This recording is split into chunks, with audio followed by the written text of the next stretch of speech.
Hello, welcome everybody, lovely people. Thank you so much for joining me here.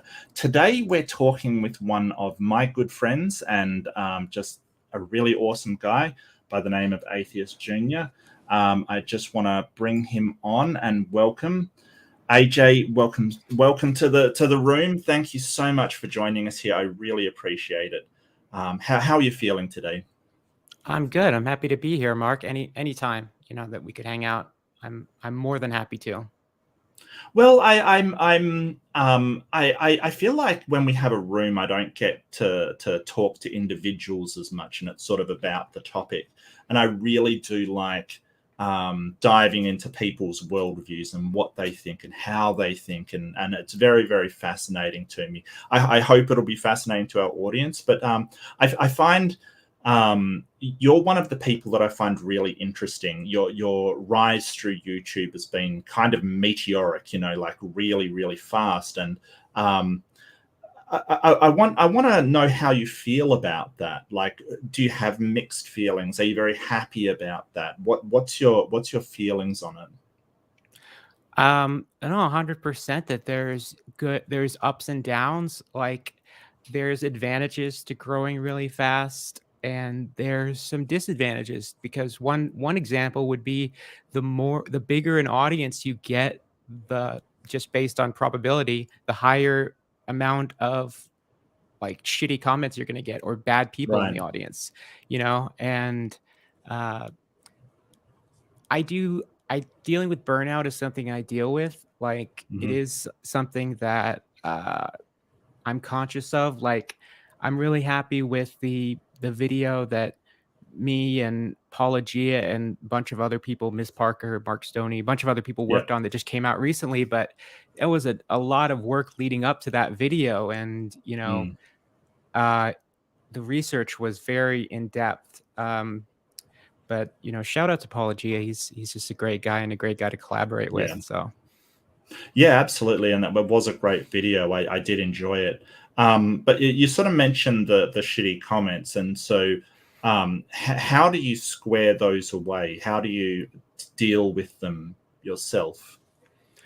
well, I've definitely gotten a thicker skin in the time I've been on YouTube. Like, you do get used to it, and um, Is that a good wi- thing? well, I think it's just a part of being able to do YouTube is such a great opportunity.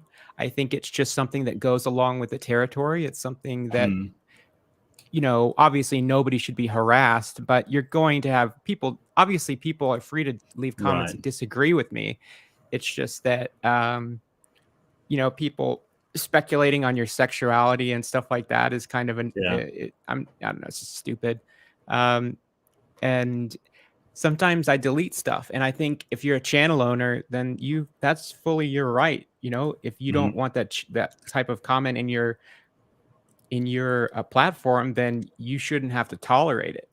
Although I think some people might ban too much. I don't really ban or delete comments very often, but I will if I feel like I need to, like anti-vaxxer stuff. Like, I'll delete Oh yeah, those, yeah, stuff like yeah. that. Well, that's against Spam. terms of service, right? So you Yeah. can't. Yeah. And sort of you mentioned burnout and stuff. Have you really felt that? Especially, I know that you've been getting some pretty awful comments lately.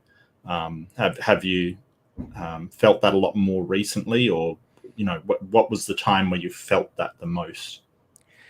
Well, the time I can think of was after I did my second debate with Hovind. Yes. Yep. Um, that was, I mean, that video got, it was one of the biggest debates of the year. Yeah. I think that goes without saying. And so there was a lot of attention, and there was a lot of uh, comments on my channel that were, you know, from my own audience, that some were really positive, some were critical of me.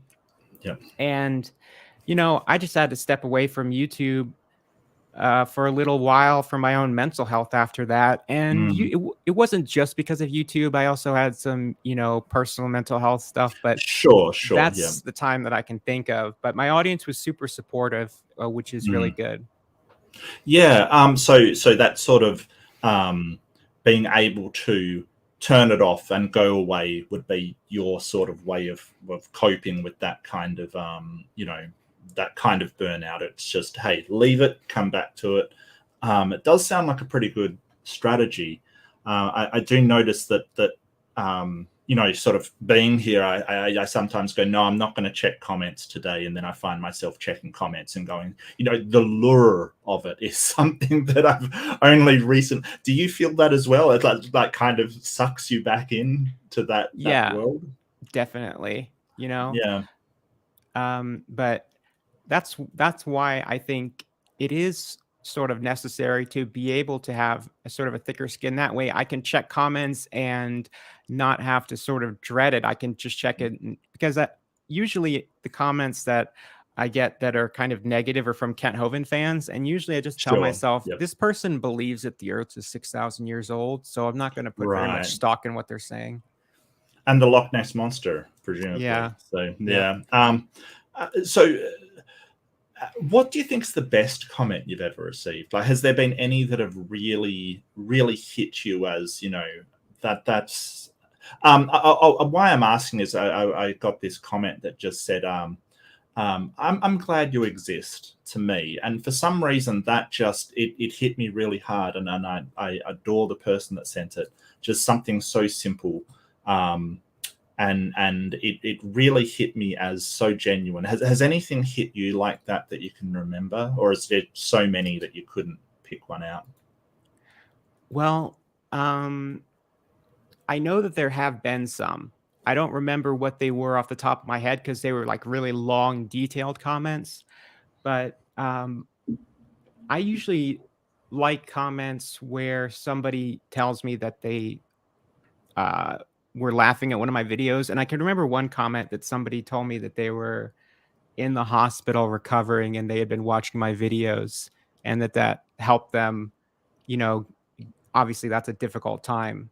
Yeah. And watching YouTube help them get their mind off of, recovering and having pain and stuff. And that made me feel good, that I could, I guess, help somebody in that way. And I like to entertain people. So I love to get comments like that of just people Mm. saying that they laughed at something in my video. So it's that bringing of joy that really is your the thing that gives you the most pleasure.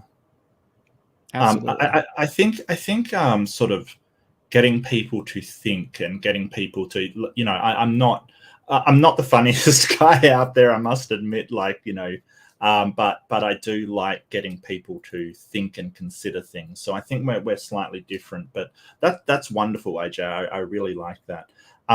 So bring it back around to the crux. What I want to know, and the main question I wanted to ask in this interview, the real thing I want to know is, why Kent Hovind? Like, I mean, I get that he's an awful person, like he's just awful, but why him specifically? There's a lot of awful creationists out there, and yeah, he's pretty bad. He's really bad, but there are other ones out there. Is there anything specifically about him that because you focus a lot on him, and while I think that's worthwhile, I'm wondering, what's your motivation for that? Well, it's kind of a couple reasons. So before I started my YouTube channel, I was already watching Kent because I got really into. I was a big Aaron Ra fan, and I still am. Yes. Yep. And I Oh I yeah. saw his debate with Kent, or the discussion back Right. when non sequitur was still a thing. And that was the videos going back and forth, right? I think I did see them. Yeah. That was the second. So they had a discussion. Kent calls it a debate, but Aaron wanted it to be called a discussion where there wasn't Right. like equal time. It was just an open discussion the whole time. And Mm. then Kent got really mad because he claimed that Aaron was interrupting him like over 100 times or something like that in that video. And Hmm. so then Kent suggested that they have a debate, but that it be a video exchange debate. And Yes. those are some of my favorite videos on YouTube, Arn's videos. Mm. And so I got really into watching the debates that he did, and I found a lot of atheist channels through that. And Yep. I, just watching Kent was a guilty pleasure for me. Sure. Yeah. I can't really explain it, but I also was a big fan of channels that had done debunking videos of Kent, like Thunderfoot and King Crocoduck, channels like that. And I love those videos. And I started making some of those videos on my own, just experimenting. And then that's sort of Mhm. how my channel got started. And then I don't know, it just kind of snowballed to where I did the Paulogia video, and Yep. then like I started taking it more seriously, paying attention to Kent, and you know, researching the stuff and compiling it for those videos. And I don't know, it just sort of became like a weird job. But I am always wanting to branch out, though. That is something I'm conscious of. Yes. Well, I'm glad you're doing it. I don't think I would have learnt half the stuff about him that I have, if you weren't out there, sort of, making it known to everybody. So I really do appreciate that. Is this? But you say you don't know why. So basically, we don't know why you focused on Kent specifically, except this: you looked up to Aaron Ra and you had he had a run in with him. Um, is there anything that you what would you say is his worst? I mean, he's got a lot of bad qualities. What's his worst quality in your opinion? What sort of makes you go, oh, this guy is just terrible? I would probably say the way he's condescending, Mm. his arrogance. That's probably the worst thing, because if you're a teacher, whether or not we want to debate it was Kent, did Kent teach or not, there are people that look up to him as an authority Oh figure, yes, and yes, look up to him as a teacher.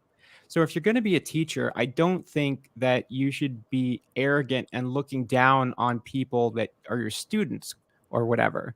Or if you're trying to put out content that you think is educational, you shouldn't do it in a mm. condescending way, you know?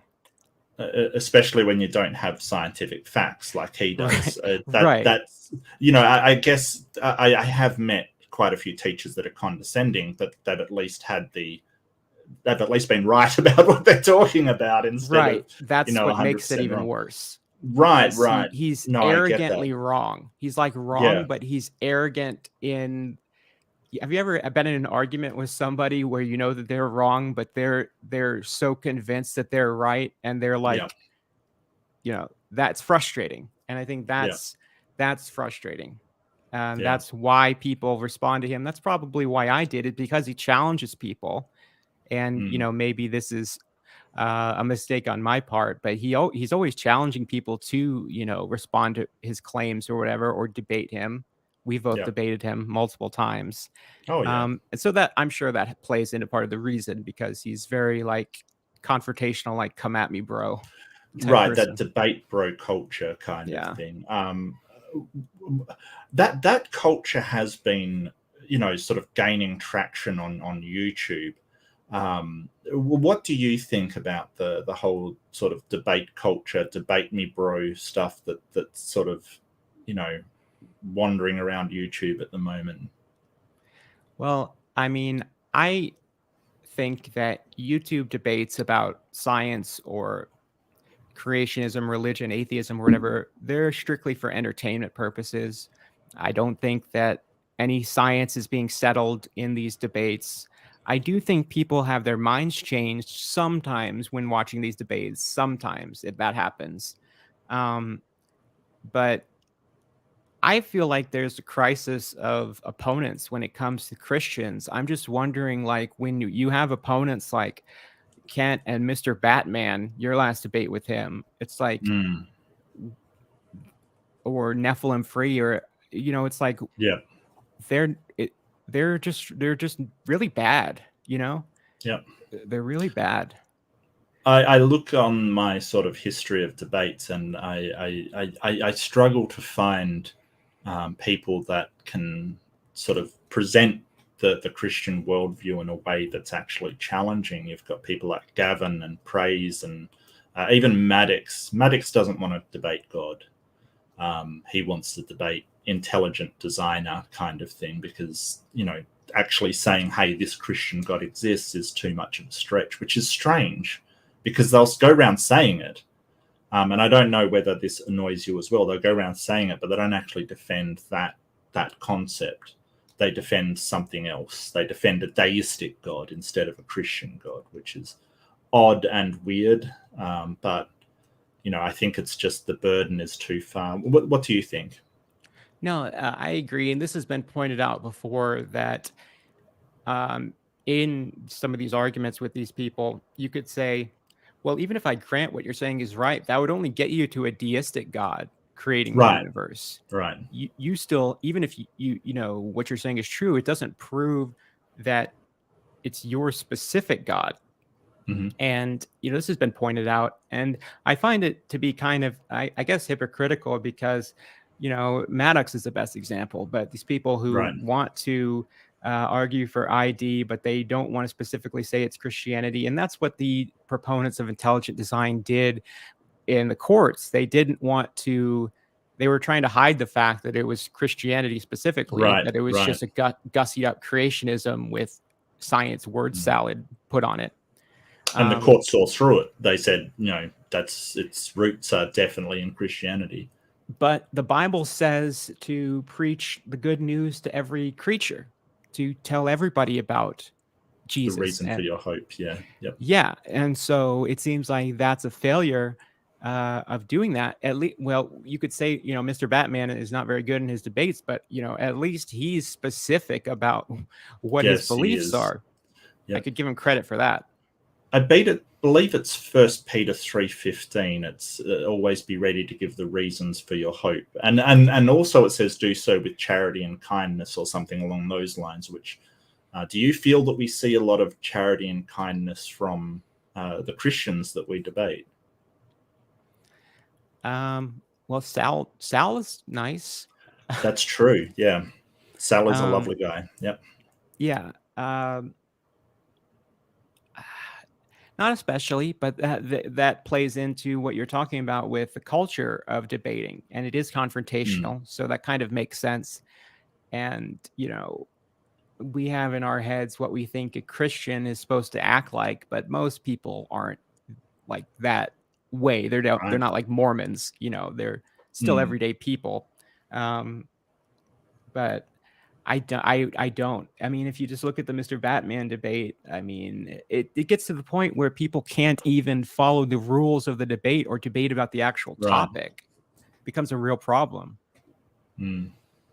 Yeah, absolutely. I generally, I don't know about you, I generally go in with sort of a reciprocal view of how my attitude is going to come. If you want to have a nice discussion, then I can have a nice discussion. I can have a discussion. If you want to be, nasty, then I'm not afraid to get into the trenches. What would you say that your style is when you do get one of those really nasty people on the end of the debate? Do you have anything that you do to get you through it, or to address that kind of stuff? Well, I guess it depends on the person. When it came to the Hovind debate, I knew what he was trying to do, and I knew that he was trying to get a rise out of me and sort of get me to be upset and emotional or hot-headed or whatever. And I just kind of stonewalled him. Like, I'm sure you don't really watch American basketball, but I'm a San Antonio Spurs fan. We have 5 championships, and one of the big reasons of that is our power forward Tim Duncan, who's retired, but he would, Shaquille O'Neal would go up against a lot of players, and they would talk shit to each other, during the game. Right. But he said that when he went up against Tim Duncan, one of the greatest NBA players of all time, he would just be stonewalled. There's no he couldn't get to him. No matter what he said, the guy would just work hard, and he couldn't. He just had to keep going, and he couldn't break through him and get him off of his game like that. And Right, right. I think just staying focused is a good strategy. Not Hmm. letting, ignoring the personal digs and ignoring the uh, the stuff that is fallacious, where they're trying to get you off of the topic or twist Right, what you're right. saying, Yeah, and stay on what you want to talk about. And it can be hard, but yeah. I think you're really good at that. So that's why I enjoy Oh, watching your thank you. debates. Well, I mean, I do get dragged into it a little bit. I must admit, I would like to be more stonewalled than sort of. I generally find though people trying to affect me like that, I find it kind of funny. I got to be honest, I kind of find it kind of funny because, it's actually. It's helping me because you're not actually debating the topic, and I can point that out. You're not debating the topic. You're just being an ass, basically. But yeah, I've had a few debates that have been them just trying to make me mad, and it something changed in my head where I said, "Hey, this works for me because you're basically giving up the debate." I know why they're doing it, but um, I find it very. I find it odd that people say, "Hey, I like doing this debate," or what you did was fantastic. I don't see myself as doing anything other than just being me, in my weird autistic way. But apparently it works. But yeah, but it's kind of weird to me. Um, is there a subject that you'd like to debate? Is there anything else outside of just theology, evolution science that you feel strongly about, like anything political or socioeconomic that you feel strongly about? Um, well, I have talked about debating topics of like gender or Hmm. pro-choice. I'm pretty passionate about those subjects. I don't know if I would actually do a debate on that, but I did tell Standing for Truth that, because I've been so annoyed watching Kent when he talks about, uh, oh, there's only two genders, blah blah Yeah. blah. I told him, "Hey, if Kent will do a debate with me about are there more than two genders, if he agrees to it, I will do it." And I never got Hmm. any word back, uh, just because I Probably a would better chance love. to get Matt Powell in on that one, right? Because he's very outspoken about that crap.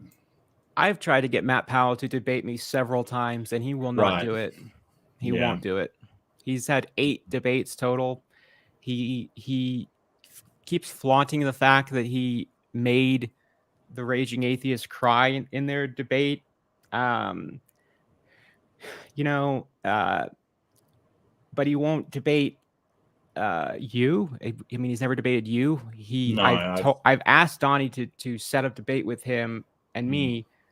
He like 3 times, and he just won't do it. Um, so that's why I get annoyed when I see him like flaunting, "Oh, I've challenged all these atheists." It's like, well, no, you really haven't. You've done a It's couple a debates, Yeah, and it's a hollow challenge. Yeah, you've posted yeah. edited versions of the debates on Mm. your channel. So that's not impressive to me. Mm.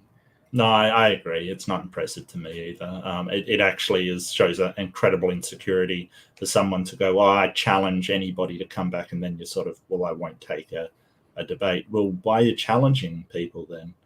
Um, yeah, it's kind of threatening people with a gun and never actually pulling the trigger. Like, just get in there and support yourself. But abortion's a big thing for you. Um, yeah, sorry. Go ahead, AJ. Oh no, I was just gonna say, yeah. I live in Texas, and our Right, governor right. has, just recently done a lot of really stupid things when it comes to the laws here about people's right to abortion. And we have an election coming up. I'm going to vote probably tomorrow or soon, because I'm registered to vote. And it's just so ridiculous. It's kind of a it's an interesting topic. It's a controversial topic, obviously. So I don't know if I would want to debate on that, but it might be interesting, you know, because uh,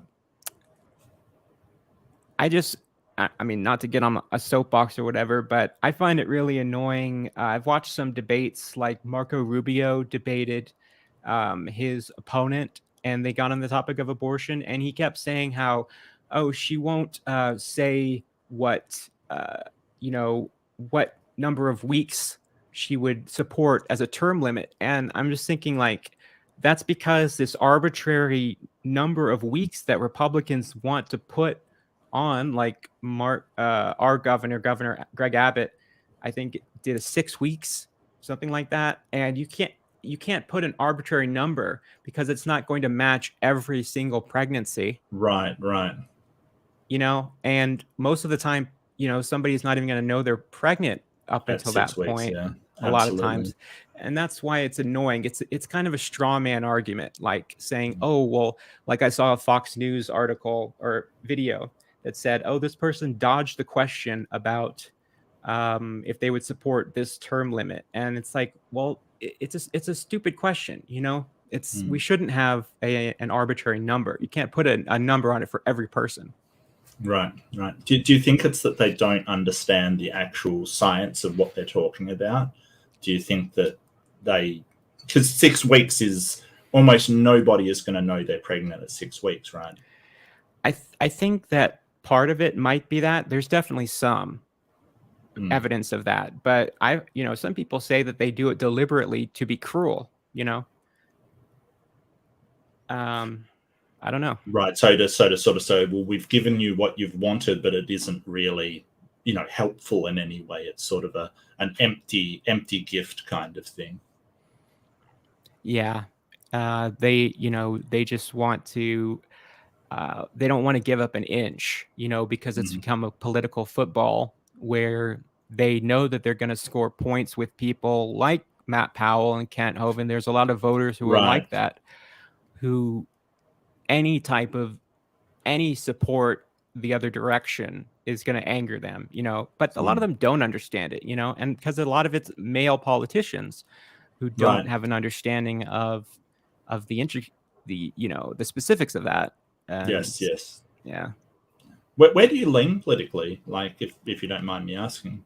I would call myself a leftist. Like, you know, I vote Democrat. You know, I'm pro LGBT rights. I'm pro gun rights. I think people own should be able to own guns, but they should uh, do it responsibly. Like, it's better to have a population that has had some sort of training with a firearm and firearm safety, and can defend themselves rather than not, of course.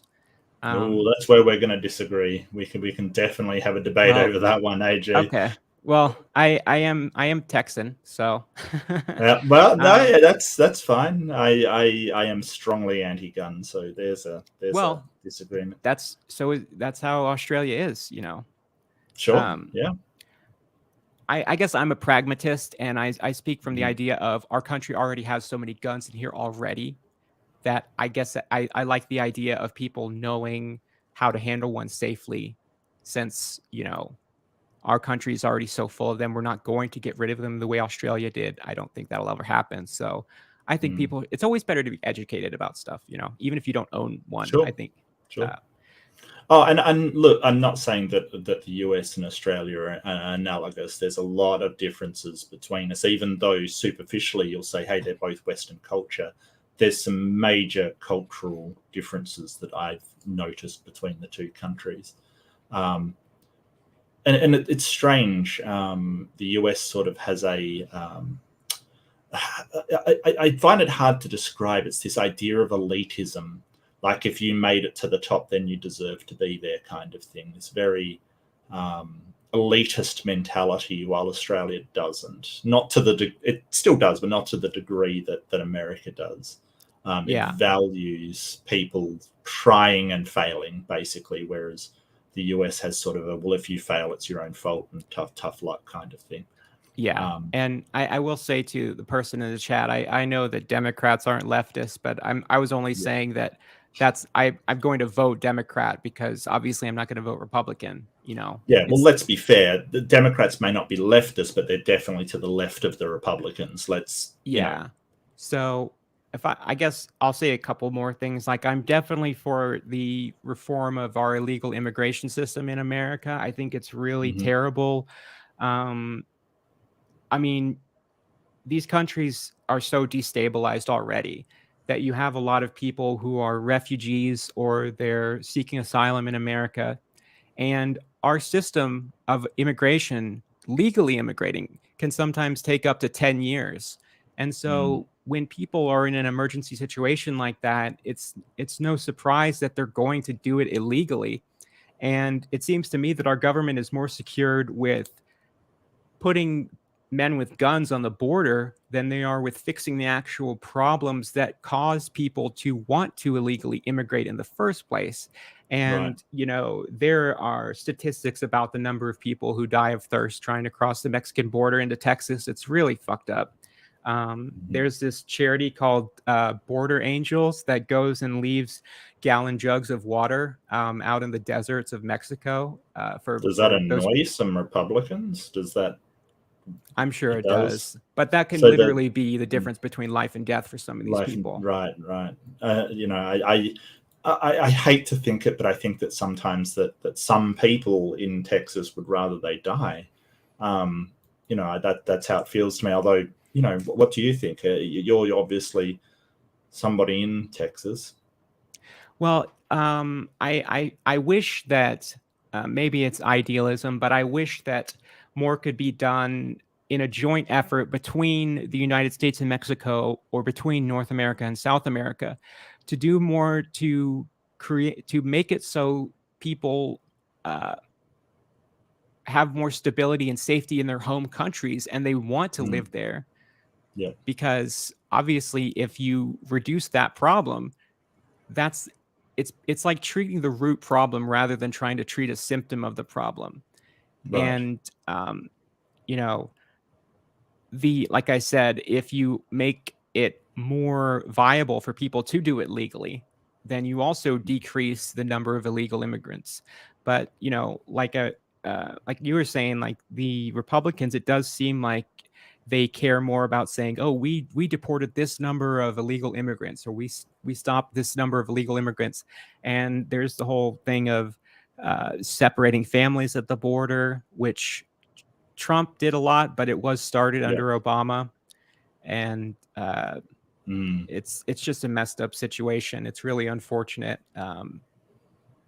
Well, it's not only the US. We have sort of boats coming over from Indonesia here, and they deport them. Well, they don't deport them. They hold them in detention centers offshore in Nauru, and they're hellholes, and the people are treated badly. And I understand that you can't just let everybody into the country, and I don't think anybody's arguing for open borders kind of thing. But if you're going to hold people and assess them, you can at least do it in your own country where you've got oversight and some sort of way to ensure that their safety. That is the yeah. I think it's a common thread through Western countries of sort of ignoring the plight of the less fortunate countries around them. I would totally agree.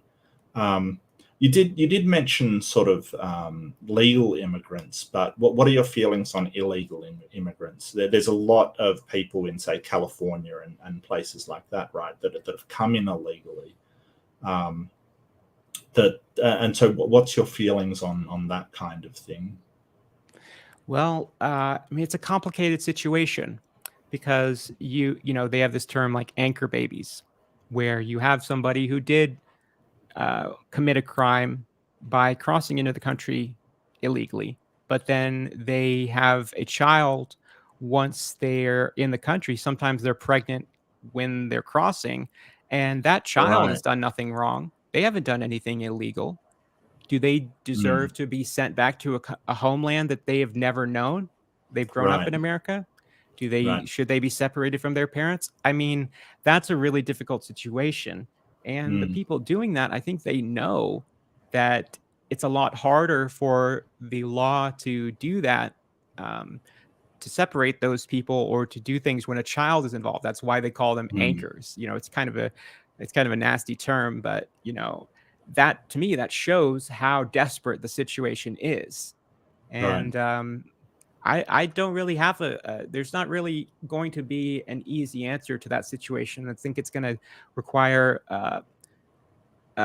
cooperation from a lot of different countries and a lot of different political groups, which is really rare to happen. But you Mm. know, I would say they have these sanctuary cities in California and in Texas where um, they have people living there that they know are crossed illegally. And Right. um, there's this really weird like conspiracy theory from Republicans that the Democrats are bringing over illegal immigrants because those people will vote Democrat. But I'm like, they can't vote. Like they're not Right. citizens. Well, I they believe that sort of their illegal voting's going on, or somehow they're cheating the system. I guess it wouldn't be the weirdest conspiracy that I've heard, but you know, Yeah, I don't have an answer for that one. That's a tough hmm. situation, definitely. No, they're complex problems, no doubt, and it's good to hear nuance from you, AJ, instead of just sort of. You see so many videos that are like, "This is what we should do," and it's like that is the most simplistic answer to a massively complicated problem. It kind of reminds me when Trump said he'd send in, his son-in-law to fix the Middle East, and it's like that problem has been going for centuries, even millennia, and it's so hard to sort out. Yeah, it's incredibly difficult to sort it. So, how do you feel about the global solution? Globalism, basically, one government for everybody, with sort of sub governments. I don't really think that that is a good idea because I think territories around the world are so different that Sure. you need individualized governments. I think globalism is something that people like Kent or Alex Jones are afraid of, like a new Mhm. world order sort of thing. But Yeah, I yeah. I don't think that's why I think the concept of the Illuminati is so dumb because there's no way that you could have one singular group of people that like control the world because it's just too big. There's too many people, there's too much territory, and cultures are too different. I don't really see that ever really working, and humans can't cooperate for that to work either. So, Well, I agree that humans can't cooperate for that. I think that we're not at a point where that would be a viable solution for anything. I'm talking sort of in an idealistic way here, sort of if this could be possible by some minor miracle of humans working together, would that be something you would support at all? I don't think so because I am against the idea of government encroaching on people's personal lives, and I think that's why I think smaller governments are better. And if you have a global one, I Hmm. think that um, that would be not as good as having smaller individual governments, because you'd having like the issue of abortion is I think an issue of people being encroached on their own personal rights, their own bodily autonomy, which is Hmm. weird that like conservatives are against it even though they claim to like small government, and they claim that they don't want Yeah. government interfering with their own rights and what they do in their own homes or their own medical issues. But yeah, I don't think I would support that. So you've got a slight libertarian lean to you to sort of say, hey, it's got government. So why couldn't there be both? Like at the moment, you have state and federal government, right? So why could there not be both? What do you mean both? Well, like state, federal, and global governments. Um, well, who would be in charge? That's my question. Like, who Oh, I don't know. would it be? Would it be something like the UN where you have ambassadors from each country? Presumably, yeah. I mean, you'd have to have some kind of representative form of government, right? So, representative would be sent of each from each country and sort of thing. I guess I haven't really thought about specifics, but I kind of lean towards it'd be nice for someone to stop these wars we're having and stop, sort of any chance of nuclear war and have a global space program, because countries already work together for a space program, right? So that's my thoughts on it. Very limited ability to do things, but that, as I said, I don't think humans are there either. Like, I think so. And with that, I want to ask I'm going to get really deep into it, ask a really serious question. Do you think humans would make it to like the next millennium? Yeah, I think so. Because I don't think that I don't think we'll ever see another nuclear weapon be used. I don't think, unless it's in the hands of some type of madman or terrorist, Like North Korea or something? Yeah, in that Okay. situation, maybe.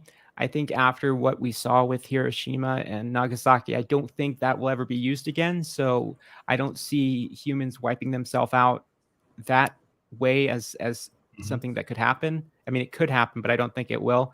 In 1,000 years, I think humans will still be around, but I think overpopulation and climate change are going to be a big problem. But I think I think they will still be around in that time, because if you look at the advances in technology, not just in the last 100 years, but in the last 20 years, the way that the internet itself, just by itself, has changed human Right. lives and civilization in just such a short period of time. If you think about the next 1,000 years, the number of technological advancements that will make also lifespans, the way that lifespans have gone up, I think that humans will be living longer.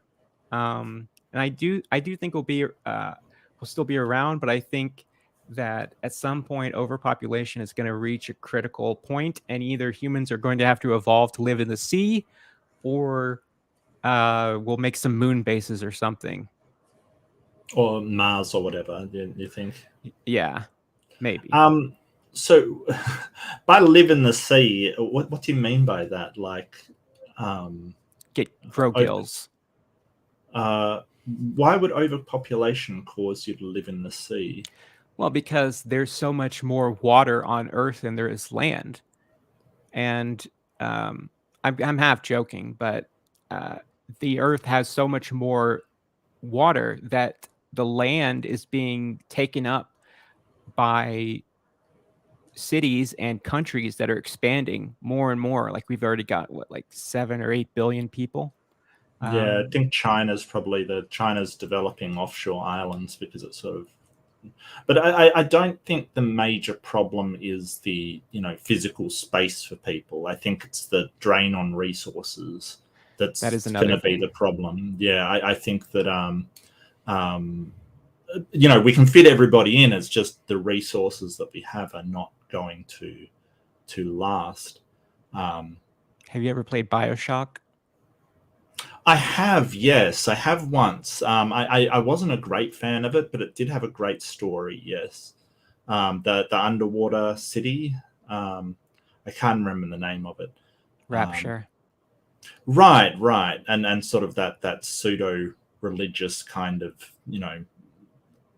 almost cult like worship of that one guy. I'm really dredging my memory, mate. Help me out. Like, but so.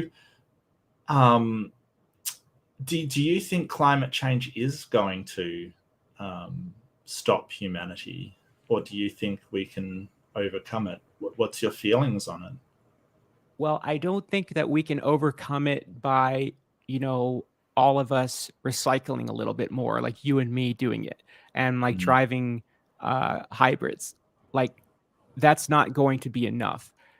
And that it annoys me because I feel like there's this, this misunderstanding where people say, oh, well, if each one of us just does our part, it's like, no, it has to be these major fossil fuel companies that are doing the majority of CO2 dumping into the atmosphere. They have Yep. to change drastically what they're doing, or else it's not going to get fixed, period. And there was recently this group of activists that, to raise awareness about climate change, they like threw some spaghetti sauce on a Van Gogh painting. Yeah, yeah. And that's, I feel like that's missing the point, because yeah, you can raise awareness among the public, but unless the major polluters drastically change something, and they're only going to do that if they do it willingly, because obviously they're making so much money by being in the business of oil and gas, natural gas. Unless they're willing to change or make a major discovery on how to stop all of the having such a big carbon footprint, nothing's going to get fixed. So you don't think that sort of grassroots pressure will change the way that the fossil fuel industry would work? I don't see how. I'm a Right. little bit pessimistic about that.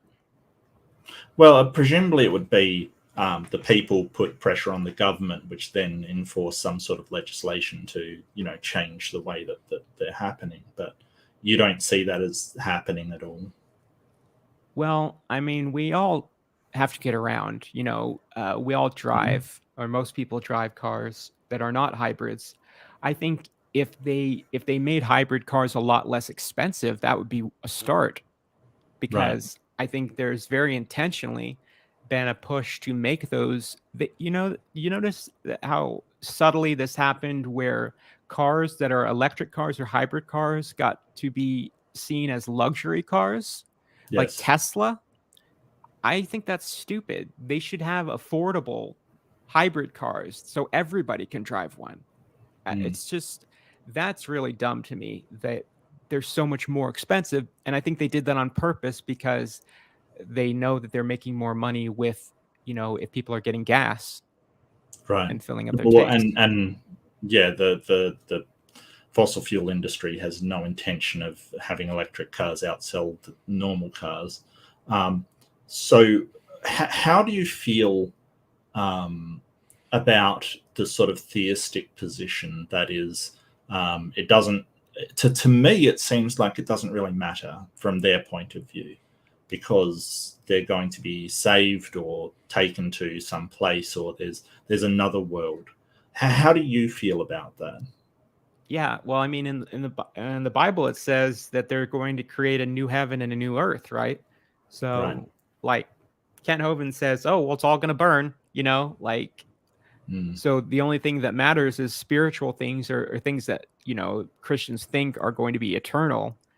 I think that's a really bad attitude. I think it's better to take care of the planet that we have now, and do that for future generations, because we might not get another one. But they seem content in saying, well, after I die, I'm going to go to heaven or whatever. And Mm-hmm.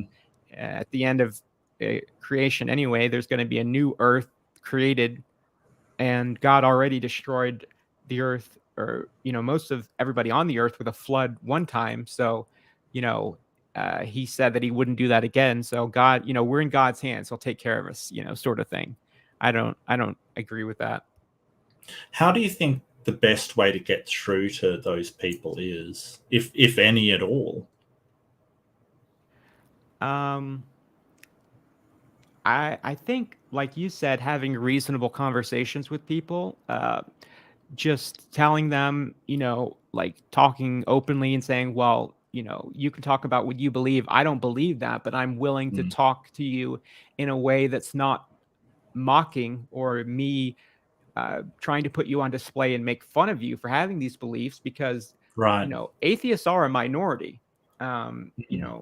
So I think being open to talking with theists. And I think this could be a problem with some of the atheist community, that they have been standoffish or, aggressive towards talking with Christians. And I Yeah. get sort of that hostility. I get where it comes from, but I think at the same time, um, being diplomatic in the right situations and talking to the right people can be a good thing, like, catching more flies with honey sort of thing. Yeah, yeah, absolutely. So, and I do agree that you see some hostility from atheists, which I think maybe comes from mostly and not exclusively, but mostly people deconverting and feeling very angry about what they went through. Where do you think the hostility comes from? Like, where do you think this hostility from our side comes from? Well, I think that it's because religion is seen as the root of so many other problems. Um, I think that people are angry when they see abuse happen, like the Catholic priests, or Right, uh, right. some of the stuff in that Apologia video. Yeah, that Or makes me mad. Yeah. yeah, it's very easy to get upset about those things. Hmm. And I get, people get angry, I think, when they see people using religion as a cover for that sort of thing. Hmm. Like, we all have seen the story of like a pastor who is preaching against LGBT people, but then it's Right. discovered in their private life that they are actually gay. Jesse Lee Peterson. Um, Yeah. yeah, and the Catholic priest, that makes me mad. I try to separate the anger at the priests and the people doing these things from the people that aren't doing these things and would condemn them, kind of thing. So, do you think a lot of that spills over and people just get mad at all theists regardless of what they've done? Sometimes. Like, if somebody comes to your front door and says, I would like to talk to you about Jesus, like, my first reaction is going to be discomfort. Like, I'm going to feel uncomfortable. Like, I'm not Really? going to want to talk to that person. Oh, I'd love for someone to come to my door and say that. I would be so happy. I know you would. Well, yeah, I don't know. I like talking to them about it. I really do. I mean, I don't like the hostility that you get when you get pushback, but I do like talking to them about their beliefs. So that's something that you would go, no, awkward, hate it. Well, I said my gut reaction would be that I Right. would probably still talk to that person, but that would be my instinctual reaction, would be Yes. feeling a little bit uncomfortable. Like, well, it's just odd. A lot of people feel uncomfortable if somebody introduces themselves in that way. Right. Hmm. So what would be the feeling? Just awkwardness, or is it more irritation that they're coming into your life with these beliefs? What would you say that the feeling is that you get? Well, I think part of it would be, I guess, feeling a little bit irritated that they feel like, oh, this person is going to take up my time. Like, I don't want to Hmm. talk to them. I'm not interested. I'm not going to go to their church. I'm not going to get converted by whatever they're saying. So I'm going to Right. have to humor them for however long. And, you know, I don't know if you've ever been in an airport when you've been approached by someone like that, but that does happen too. And if you're in a hurry, that could be a situation where somebody would get annoyed, definitely. Or if a lot of people don't like the fact that somebody came to their home and, is knocking on their door, possibly interrupting them during dinner, or, they see that as sort of an invasion of privacy in a way. Why do you have to humor them? Why can't you say, "Look, I'm not interested. You're wasting your time. Just move on to the next person." Why do you have to humor them? I think in America, we have a sort of weird sense of manners, and I feel Okay. like it's rude. It's rude. It's considered rude to uh, cut somebody off. Like, at least in my experience, Americans, usually say what we're really thinking. Like we'll usually hold that in. At least that's how I am. Okay. It might be a personality flaw, but I No, definitely that's fine. And I definitely know yeah, people from other countries. I've talked to people like Peter and other people from European countries, and they're not really like that. They're a bit more no, direct. Peter is very direct. Yes, I Yeah. would agree with that. It's probably another person I do want to interview at some point as Oh well, yeah, because he's that'd sort be of great. really fascinating. I guess I do see a part of that within Australia, but it's more the politeness is more just um, there's sort of a politeness to being honest about what you're thinking and what you're feeling, kind of thing. So if you're sort of you say, hey, really sorry, don't want it, thanks anyway, kind of thing. That's the politeness that we get. It's very strange. I've noticed people in America, from where they come from, they have different standards of politeness as well. I noticed that the Midwest guys were incredibly, very, very, please and thank you kind of people, while the Eastern Seaboard definitely wasn't. They had none of that kind of thing. Yeah, and Do you somebody in think the that's an chat. accurate Yeah, I perception? do. I do. Somebody in the chat said that that's like a Southern thing. That could be accurate, like Southern hospitality. Right. So Southern hospitality, Midwestern kindness, Eastern Seaboard, New York, just basically screw you. Yeah, that kind of thing. Somebody once described to me, I think I maybe saw this on another podcast or something. Maybe somebody sort of said, "Oh, the difference between politeness and kindness in America is that someone from New York will, if you've broken down and you've got a bad tire or something, that you need to change it. Someone from New York will curse you out while they help you, and someone from California would go, "Oh, that's so horrible, that's awful," but drive on by, kind of thing. Do you get what I mean? Like. And I thought that was very interesting. Would you agree with that sort of sentiment? Uh, yeah. I mean, I have only been to California once, but that does Mhm. sound pretty accurate to me. Yeah, I've heard from a lot of people it's sort of very, very fake. Have you been to other places in the world? Have you traveled much? Have you seen the rest of the world?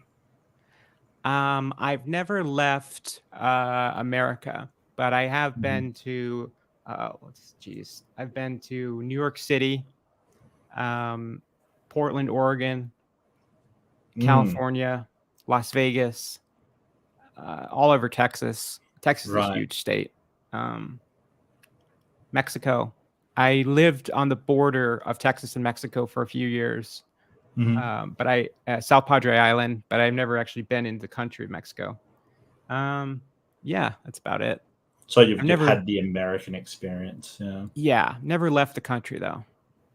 It may be worth it to get out there and see the rest of the world. Like even just Canada is vastly different, I've heard. So that sounds interesting, though. I don't have a lot of wish to go to America. Is there anywhere that you would say was the best place to go? In America? Yeah. Well, I forget what it's called, but like, oh, the Pacific Northwest is beautiful. Hmm. I loved Right. my time there in Portland and Northern California. They call it NorCal. Hmm. Beautiful. Like where I live is kind of ugly compared to there because And there's that's so many like forests. Colorado and stuff. All the Uh, mountains and things. no, Colorado is actually closer to where I live. It's on the border of Okay. Texas, but that's like way in the top left corner of the United States, like Seattle, Washington, Hmm. and all those states up there by Canada, really Right. close to Canada. Yeah. Oregon. Texas is good, but I would say Austin, Texas, and San Antonio are probably the only places I would really want to go to because there's a lot of cities you don't want to go to in Texas, like Laredo. You don't want to go there; you'll get Okay. killed. They'll shoot Yeah, you. I've heard there's a few places in America that you just sort of avoid as a tourist. So that hasn't made me feel very Very safe for thinking about going to America, which is strange to think of Can a we first can we world. talk about can we talk about painting? Yeah, sure, absolutely. Yeah, bring it up. So I Okay. know that you've done a few paintings in your spare time, and you really enjoy it. Um, so what do you um, why do you paint? Like what do you get out of it? What do you? Well, I just enjoy trying new things, and I like the creativity of it, and it's a way to help me relax. Um, it it's something that I do as a creative outlet that's not YouTube, Mhm. because I don't want to always just be checking the comments like you said and focusing on Yeah. that. It gives me another outlet where I can just if I am stressed out about that, I can just forget about it and get absorbed into my work in a painting. And I started off with acrylics, but I recently got into oil painting, which is a lot more difficult. It's a lot more daunting. Mhm. But I've really been enjoying it. Can I show you Yeah, two of of my course, paintings? of Okay, course. So, hold and on. you were a makeup artist, right? So, how much has that influenced your sort of? Has it been something that you've been attracted to because of that, or just found it completely separately? Um, I haven't really thought about that. I worked as freelance makeup artist, taking Hmm. appointments for a few years, and I took a personal interest in it too. It was Yeah. one of the things that I realized when I came out was that I felt a lot more comfortable in being a guy who's also interested in makeup. That was sort of around the same time that I came out that I realized, like, oh, this is not something to be like weirdly ashamed of or whatever. So And you mean, sorry, you mean came out as bi, not as came yeah, out as an atheist, because they're both used as sort of very yeah, similar no, experiences. yeah, I came out as bi. I Yeah. felt a lot more comfortable, posting pictures. And it has become a lot more accepted of guys Mm, wearing makeup. sure. But Guy yeah, it's line is just a thing. Yeah. yeah, it's Yeah. just some. Absolutely. I don't know if it crossed over into doing artwork. I never really thought about that, but it makes sense. I want to see your painting though. Where's your where's the painting? I, I did a Bob Ross painting. Oh, that's really good. Wow, that's I'm getting feelings of serenity. I'm getting feelings of peacefulness. I'm getting feelings of awe. That's beautiful, AJ. That's awesome. And all the best to Bob Ross. What a guy. Um, And then I also have this one. oh wow. Yeah, that's good. Yep. I do like apples. You know this to be true, AJ. We've had this conversation. Just for everybody out there, I love apples, and if you can get hold of an Australian hybrid called a Pink Lady, best apple out there. We've had this conversation, Yes. AJ. I've been very emphatic on this. I've been very, very, very emphatic on this. So that's amazing, and I really admire anybody with that sort of artistic.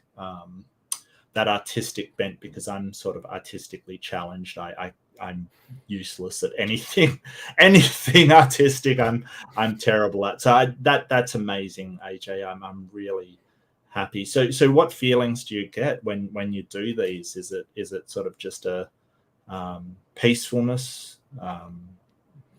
Yeah, well, one of the things that Bob Ross talks about is that there's a feeling of power when you're doing a painting, a landscape, because you're you have the ability to create mountains, Right, and right. that's sort of a godlike feeling that you can, with Mm, such a small amount of effort, create, even if it's just a picture, yeah. these huge structures. And I think that's pretty interesting. And the fact that you have your creativity where you get to choose whatever you want, to be in that landscape, Mm, um, that's another good thing about painting, is that you can paint whatever you want. mm. I've been doing the still lifes, like I did the painting of a pear that I posted on my community tab that people really liked, because I've Yeah, been practicing oil painting, and that's a good way to get started. Because yeah. it's intimidating. Like, it's a Oh, lot yeah, harder. absolutely. Hmm. Yeah, I will say Oh, that. as I said, I'm absolutely intimidated by that because I've got no artistic talent whatsoever. But um, the um, the paintings you that's really good, AJ. Thank I'm you. so happy. Um, I think that resonates. Actually, my wife is a writer, and she says very similar things about writing. You get to create your world, kind of thing, and sort of have in it what you want to be in it, rather than sort of having to accept reality as it is, which sort of really resonates with what you're saying. And I think there's a lot of artistic. I was talking to do you remember Oz? He just dropped an album, and his sort of emotions pouring into his album. It was really good. I think a lot of artistic things are like that. But that's fantastic. Do you see that as something you're going to continue for the rest of your life? Is it something that you feel really passionate about, or is it more just a thing to keep you relaxed over this sort of YouTube nightmare that we're all part of? Yeah, I'll probably continue to do it. It's just it's a hobby, and Mm. it's something that I sort of fall in and out of. Like, Right, I right.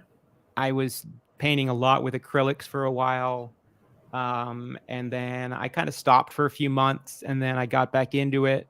And you know, um, I think one thing is, like, if you don't think that there's anything artistic that you're good at, maybe you just haven't found the medium that suits you yet, because Perhaps, yeah, yeah.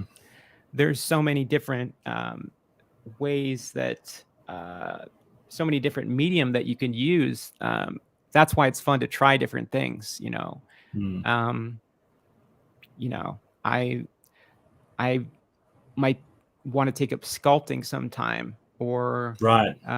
work with glass or metal. Glass blowing, I think, is really cool. It's something I've always wanted to Mm. do.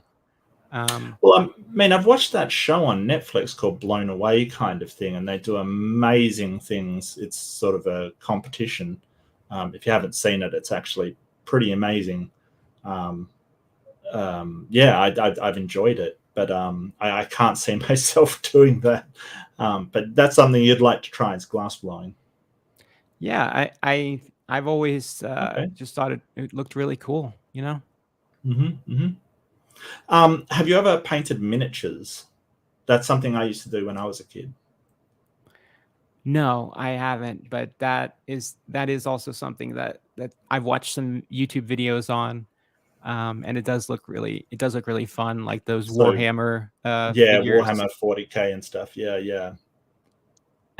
And to the person in the chat, I haven't done any portrait paintings, because yeah, painting faces does seem really intimidating. I don't think I'm quite there yet, so I'm still learning. Yeah, no, that's fair. But the painting miniatures is kind of, it's easier because all of the impressions, you can sort of just let the paint fall into it, kind of thing, and it will make shadow by itself because it's not a 2D surface; it's three-dimensional, kind of thing. So it's a lot easier, Yeah. way easier. But I kind of, yeah, I kind of sucked at it and sort of fell out of it. But I know we're both gamers. And does gaming calm you? That's basically my go-to when I feel stressed out, is sort of you know the Yeah, sort of absolutely. creativity of Definitely. gaming. Yeah, I Yeah, I definitely enjoy that. Absolutely. I built my own PC, and nice. that was part of what helped me to grow on YouTube. Was I was able to make videos that had a better production value, Mm, and Yeah, although I haven't been playing games recently because I had to reinstall Windows on my computer because I was Yep. having driver problems, and since then I've kind of I was playing really heavily, but I've sort of taken a break. I want to get back Mhm. into it though. What do you usually play? What? Oh, if not specific games, what's your usual genres that you go to? Well, I was playing Resident Evil really heavily, like Okay. Resident Evil 2 remake. I played the Mhm, original mhm. PlayStation game on my phone through an emulator. I like shooters. And Well, you are I Texan, so yeah. yeah, yeah. I was playing a lot of Power Washing Simulator. That game is weirdly addicting. So I've heard. Yeah, I haven't played that one, but so I've heard. It is sort of really relaxing in that sort of you know um, weird way. I might give it a try, but I don't know. There's something about it that I just go, well, it takes ages, and you're not, you're just doing chores kind of thing. Like it seems a bit weird. Well, I recently used a power washer on my driveway because Okay. we have a block captain and she let us borrow Mhm. hers. I'm sorry, a block captain. Can you explain what that is? Yeah, I live in a neighborhood and we have a neighborhood society, whatever, and there's like a president of the neighborhood organization. And Okay. she was able to buy a pressure washer and write it off as on her taxes. Right. Okay. As sort of an And organizational expense kind of thing. yeah, Gotcha. and so Mm, it's instead of somebody who lives in the neighborhood having to pay to buy one, they can just mm, borrow that one. So it's mhm. shared among the neighborhood residents, among other things. So is this sort of this community organization that you have? Is that sort of do neighborhood watch and things like that? Is that what they're doing? Something like that. Okay, They that's put out a interesting. newsletter. Yeah. Really? Well, I don't think we really have them over here, but we do have shires. I'm not sure if you know what those are. They're kind of local government kind of thing.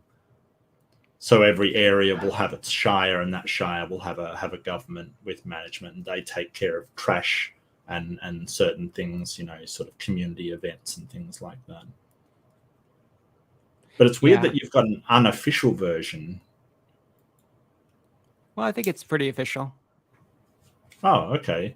What is that sort of like a something that is in American governance, or is it just something that's arisen? I don't know. I mean, I don't think it's like actually part of the government's, but like I said, it's right. It's she's able to write it off on her taxes and stuff like that. Like Mm, they have a lawyer. Like there is politics involved in there. Like yeah. there's sometimes legal disputes, and yeah, I don't know. I don't know if it's something that is done all over America, but uh, Hmm. we have it here. I don't know. It's Yeah, well, I mean, a business can write off expenses on tax. It doesn't need to be a part of governance to do that. that's true. If you buy a photocopier, you can write it off on tax as long as you're using a bit. So that's not really indicative. But it sounds like these have just arisen sort of organically from people realizing, whereas in the sort of Commonwealth, shires are actually a thing that is sort of, instituted by the political system to organise that kind of thing. And everyone's incredibly displeased with their shire, and shenanigans abound. Um, what do you think your position in the atheist movement is? Can you give me your thoughts and feelings on where you lie in the atheist landscape of YouTube, and even outside of YouTube?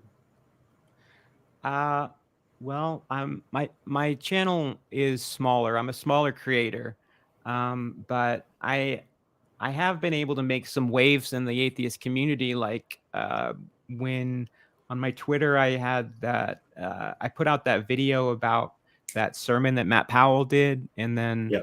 that got picked up by the Friendly Atheist. He did an article on that. My channel has been featured on PZ Meyer's blog a couple times now. It got featured again recently because he linked the Apologia video, and that video got a lot of attention. The Cindy first Lincoln one, interview was huge. yeah. Yeah. You know, so I think I've been able to have some influence. There are definitely bigger channels, but you know, I'm just happy to be a part of it. You know, I think it's a great community, and I really enjoy doing uh, the type of activism that I've been able to do, especially if it can help people like Cindy, or you know, um, spread awareness about some of the abuses of these Christians, you know, or even doing debates. You know, and all of it is getting more experience doing YouTube and being on camera, or doing debates with you as like a partner. I'm always happy to get more debate experience. So, yeah, I think I have a part. I play a part in it, but you know, I'd like to grow. I'm always willing to do more. You know, so I'm just honored to have the opportunity. Yeah, I didn't see myself making being part of a community when I first sort of entered the realm, but about a year ago. But it is an amazing, wonderful community. I do agree.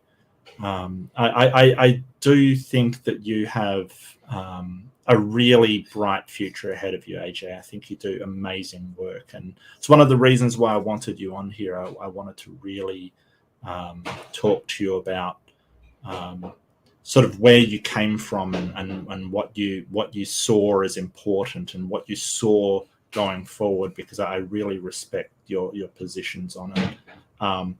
So how did you become an atheist in particular? Were you born into a secular household? Was your household religious? Not really. Like my dad was, but when I was in Sunday school, I remember them telling us the story of Noah's Ark. I heard that for the first Right, time, right. and yeah, I was just, I can remember thinking that, like, well, there's no way that they could have that many animals on a wooden boat, and there's no way that they Mhm. would be able to feed all of them, and you know, have them live that long. And you know, I was just not, I wasn't, after that, I was pretty much just never convinced of the whole thing. And then you know, my mom and me stopped going to church. Um, and so I was just indifferent for most of my life. I guess when I became like 17, 18, I became more hardened in being an atheist, Mhm. more interested in atheist activism, I guess, recently. But yeah, I would never really have considered myself to be a Christian, other than Right. just my parents take me to church and I'm defaulting to whatever their religion is, you know? But Mm. I never chose on my own accord to say I'm this religion. Do you ever remember a time where you were like, "Yes, this is what I believe. I do." Like even before the Noah's Ark thing, I believe in a God, kind of thing. No. Hmm. Do you think that was because your mother wasn't particularly religious? I don't think so. I just Mm. found church really boring. I was just not interested in it. You know, I wanted Yeah. to stay home, sleep in, and like play video games. I didn't want to go to church. Hmm. I can understand that completely.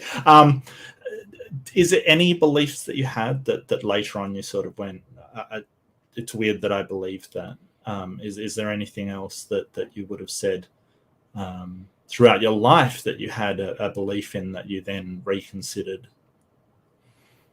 I'm sure there is. I don't know if I could think of one off the top of my head. Yeah, I don't know.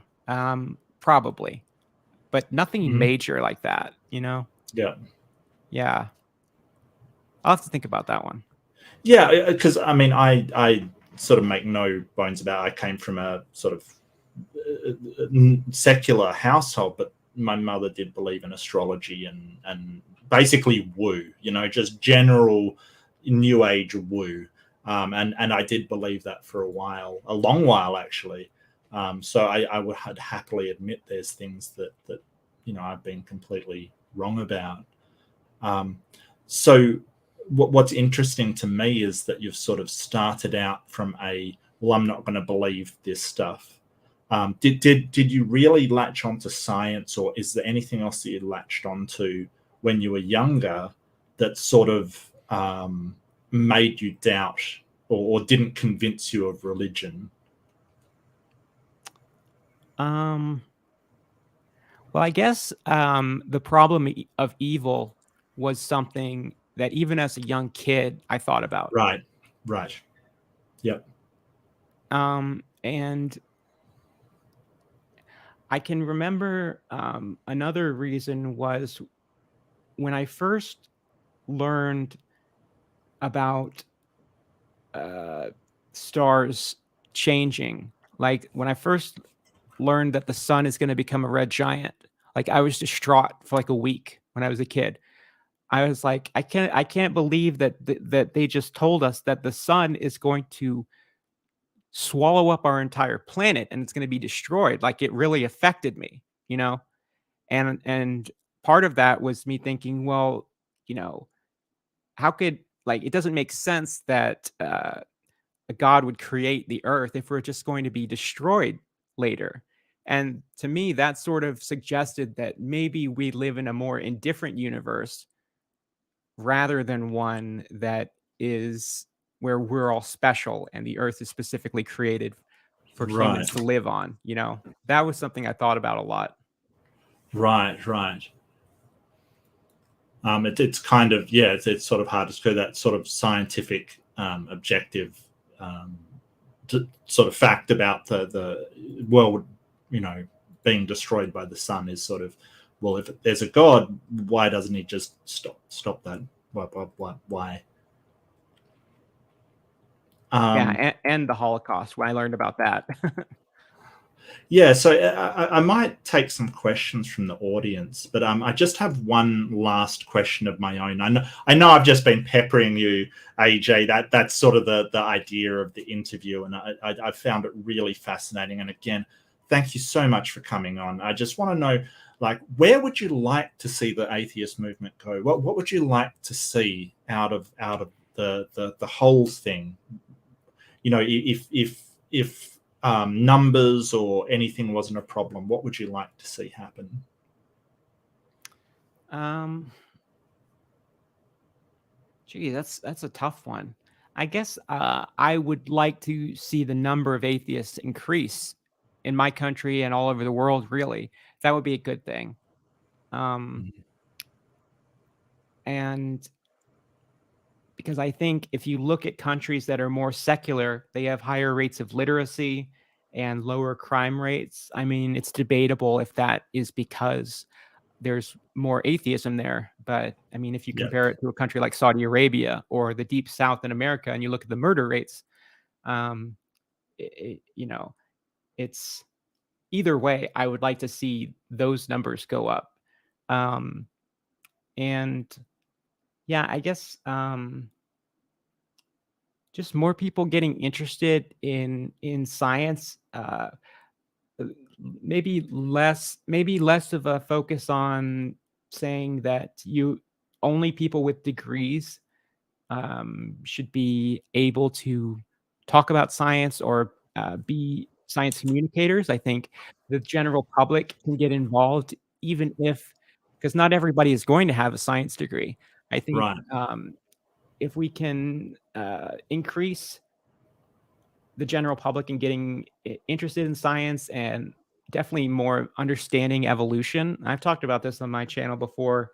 That I think doing these debates on YouTube, I think it is a good thing because I think it does because it is entertaining. I think sort of draws a crowd, and I think you know that's something that the atheist community can do is to keep having these discussions because I just see religion as being the root of so many problems that I can't even get into it. But I think it's good to keep challenging people on this, and I guess to have less infighting among atheist groups, uh, and more positive activism and just I guess increasing the numbers of just getting more people involved, more people being vocal and speaking out about the fact that they're atheists was something that I would like to see specifically. So stopping that stigma, no pun intended, that stigma associated with it. Yeah. That's beautiful, AJ. I really like that, because I know that over there is a stigma, and people are afraid to say, hey, I don't believe in a God, because they're instantly, for some reason, they're instantly seen as untrustworthy, and I don't get that. Like, I don't understand it. Yeah. But anyway, I'm just going to go through and just see if there's any questions. If it's okay with you, AJ, I know that Bree had a question earlier. I thought this was funny. Where did the rumor that you are 5'1" come from? And I know the answer to this because I was there when you sort of found it out. Yeah. So when I debated Kent Hovind last time, his first slide was saying how I was bisexual and a makeup artist, and that I was 5'1". And he Googled my name, and he had found a fan wiki article that somebody had written about me. I didn't write it. I didn't even know about it at the time, so I had no idea where it We came had to from. search for it. Yeah, we actually actively had to search for it. Yeah. Yeah, and they had mistakenly put that I was 5'1" on there. It's since been corrected. But yeah, he just copy and pasted the information from there and put it on his slide. So that's where that came from. I thought it was pretty funny though. Well, I think it's interesting how somebody like this is a sort of problem with the internet, right? That somebody makes a wiki, does a typo. It's a typo, right? Instead of 5'11", it's 5 foot. You just missed the one off the end, and then somebody, with no interest in fact checking their information, uses it as a fact from just some random wiki that someone's made a typo on. And this is a problem. This is sort of, and half the problem is that anybody can put this stuff up on the internet, and half the problem is that you have people, dishonest people like Kent, who will take it as fact because it fits a certain narrative. So I think, that's yeah, it originates from a probably a well-meaning fan's typo. That's all. It's ridiculous. Did the panel have any commentary on Pastor Greg Locke's book burning last night? I didn't know about that. I did not know about it either. So I guess we don't have a commentary because we didn't know about it. Well, I will say that there's a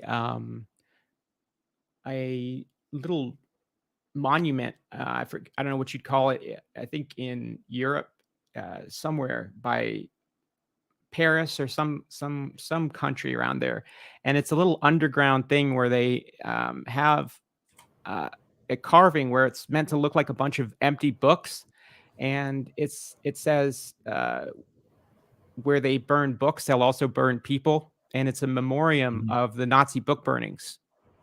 Yeah. So that's still holds true. Right. Would you burn a Bible or a holy book if you thought it was dangerous? If I thought the Bible was dangerous? Well, I mean, the holy book is dangerous because I would consider the Quran dangerous with its ideas. I certainly would. Bible probably less so, but still has some dangerous ideas in it. The whole idea of thought crime and stuff like that. I would consider myself, because where do you draw the line though? Like, or who gets to decide what book is dangerous and what isn't? That's a can of worms. So I personally wouldn't. I think it's probably better to read it and understand it. I feel like unless it's instructions on how to make a bomb, when it comes to literature, banning is usually not a good idea. Like that's a different class of books being dangerous. But when it comes to ideology, um, it's unfortunate, but I feel like we don't get to make that call. I would agree with you. I think that there's something about the public book burning that you're sort of more destroying the idea than the information itself. Um, there's something very wrong about that to me. Even if I thought that there were bomb instructions or something, you would dispose of them quietly, like so it couldn't fall into a young person's hands. You wouldn't do a ceremony. And I think the problem for me is the ceremonial idea of this information is unacceptable for anybody kind of thing. Because I mean, bomb instructions, you still need certain people to know what they are, like pyrotechnicists and things like that, people whose job is to dismantle these bombs. They need to know how they're made, right?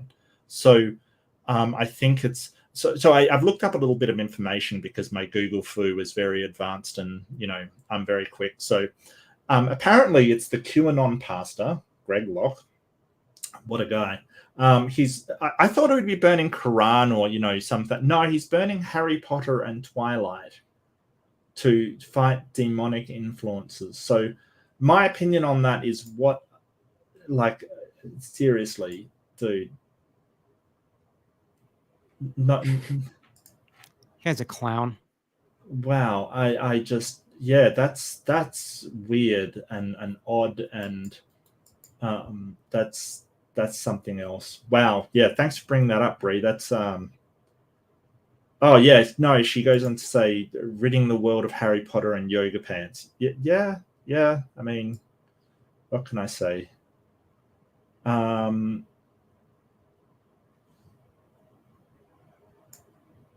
right. Next up is please ask AJ if he'll debate Kent again. He did awesome last time. Thanks, Home Depot Pale. So, what are your thoughts, AJ? I don't think so. I mean, just another debate on evolution. I don't know. My last debate, you know, I don't want to toot my own horn, but I think it was so good. I don't see any reason to really debate him. I thought I whooped him so bad, because I basically got Kent to admit that he accepts evolution. Mm-hmm. Yeah. Well, I mean, he just says that there's some kind of limit on it, which I don't understand. And I think he did awesome last time as well. The scales to feathers thing was killer. The squirrels was awesome. I probably won't debate Kent either again. He has nothing new to say. He's got nothing to challenge you. He's got nothing. He just acts like an ass. It's not really something that is very productive at all.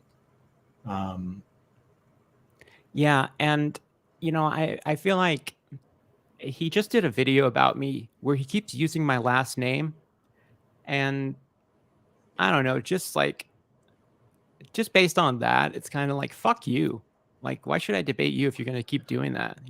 Yeah, and he does have a very childish style of debating. He pulls out his dummy and his SpongeBob and sort of he isn't there to actually hold a challenge of ideas. He's there to insult atheists and anybody that disagrees with him, which is sort of thing. And I guess I've already covered this, but we debate Ken if rules are established. We did so the problem here is the second time I debate him, the first evolution debate I have, he was like, oh, we've got to stick to just a few topics, like 3 topics or something. And I said, no, my thing is 3 topics. They're all on these 3. I will be sticking to them, no problem at all. But I did say, but as long as Kent does the same, and Donnie or Standing for Truth said, yes, that's fine. We will keep that. Ken immediately had 20 topics that he rattled off. He got me to agree to a condition and then immediately broke it. So this is the problem with Kent. When he establishes rules, they're rules for you, not rules for him. He gets to break them as much as he wants, and that's a problem when you're debating somebody, because Kent has no compunction being dishonest to put himself in an advantageous position. Like when you go into debating, you sort of think, well, we're both going to be under the same conditions, try to have a fair amount of time, not over talk each other. These are things that matter so little to the man, and that what makes it difficult to debate him. Yeah, it's like in not your last debate, but the one before it, you told Kent so many times to stop saying that evolution is chance. And then he said it again in this last debate. Sure. It's like Yeah, disrespect. absolutely. At what point is it disrespectful to the other person? Mm. Like you're just ignoring them. That's why I get Yeah. frustrated. But he doesn't sort of come up with why it is chance. Like, oh, you're wrong, it's chance because of these reasons, and this is the argument that I'm going to present for evolution to be chance. What he just does is repeat the same claim over again. So you'll sort of say, okay, well, it's not chance because natural selection determines who is the best, and sort of present your evidence why it's not chance, and he'll just repeat it. It's very frustrating. I know that I don't look frustrated, but it is very frustrating. Do you have anything more to add on that one, AJ? Not really. I mean, he was so transparent on the last time I debated him. Like you mentioned, the scales to feathers thing, and shout out to Snake was right, because he was the one who gave me those slides, and they really, I think won me the debate. I would say the fact that I had those ready. But I literally showed Ken exactly what he asked, and then he said that, oh, I don't believe you, and that you just imagine that scientists have done this. It's like, well, I just showed you. And I talked about this in the comment section, but he said, show me scales to feathers in the lab, and then I did, and then he said, but that doesn't prove it happened in nature. Well, if Kent had asked me, show me scales turning to feathers in nature, I could, if I showed him that, he would say, well, do it again, do it in the laboratory. Right. It's no win situation. If you can't do it in the lab, it's got to be in nature. If you can do it in nature, it's got to be in the lab.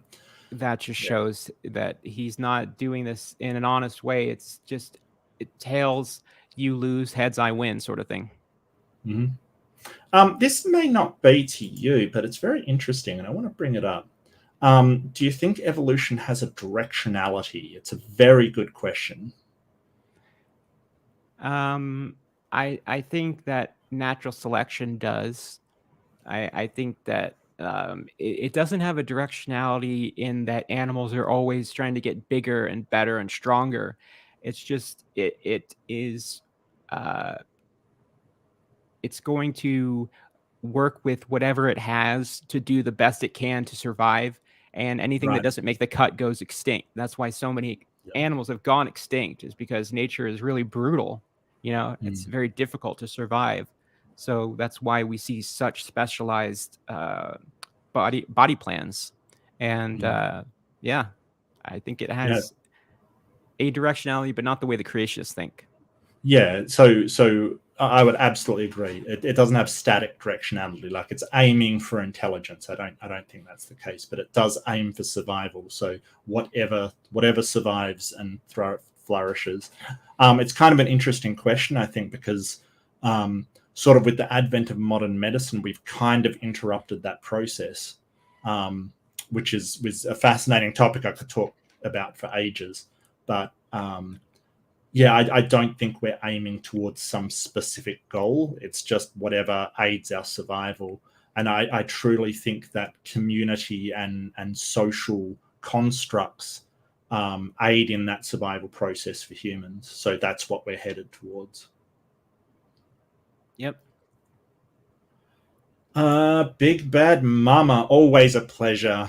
BBM, always good to see you. I love your work. Who are some of the painters you like and are inspired by? And no, that wasn't covered already, but it's a good question. Vincent van Gogh, Mark Rothko, Picasso,